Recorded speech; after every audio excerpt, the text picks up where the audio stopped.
Et si vous vous retrouviez dans la peau d'une fille, les pouvoirs de vos instincts de survie, et si votre enfant vous ouvrait les yeux? Bonjour et bienvenue dans Manga First.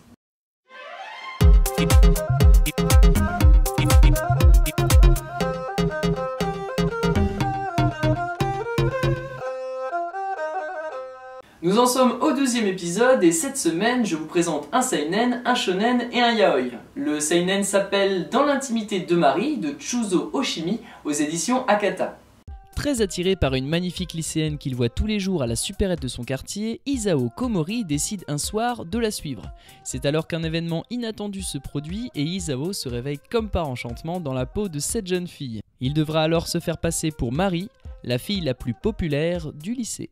C'est une série qui en est à son 5e volume au Japon et qui soulève un grand fantasme de beaucoup d'hommes. Et si on se mettait dans la peau d'une fille? Ouais mais combien de temps? J'en sais rien, ne serait-ce qu'une heure.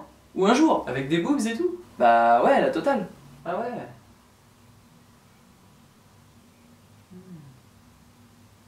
Tu penses à quoi? Comment on ferait pour pisser contre les murs? T'as raison. C'est pas cool. Tu viens de me bousiller mon fantasme. Ah ouais mais pisser contre les murs quoi.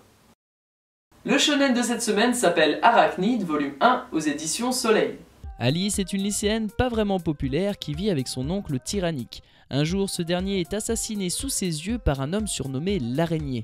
Au lieu de fuir, elle va violemment l'agresser et ainsi révéler son incroyable instinct de survie. Aux côtés de l'araignée, elle va peu à peu découvrir ses nouveaux pouvoirs et intégrer une guilde d'assassins aux attributs bestiaux. C'est une série qui en est à son 7e volume au Japon et qui se terminera en 11 volumes. Le scénariste est aussi derrière Jackass. Hello, I'm Johnny Knoxville, and welcome to Jackass. Non, Jackass. Pas Jackass. Mais c'était une blague. Donc on passe maintenant au yaoi avec Daddy Please Fall in Love, un one-shot de Kyo Kitazawa aux éditions Teifu Comics. Satu est un père célibataire qui essaie de s'occuper de son jeune fils Rintaru tout en travaillant. Il fait bientôt la connaissance de son voisin Takahashi, un étudiant gay très à l'aise avec les enfants, qui lui propose son aide. Touché par cette proposition, Satu commence à se sentir attiré par Takahashi, mais fait tout pour maintenir de la distance entre eux et ne pas avoir de problème. Cependant, la situation se complique quand Rintaru commence à faire des caprices pour aller voir Takahashi. Quelle décision doit-il prendre ? Et c'est déjà la fin de notre émission, on se retrouve la semaine prochaine pour toujours plus de nouveautés et de mangas. D'ici là, portez-vous bien et à la prochaine. Tchou.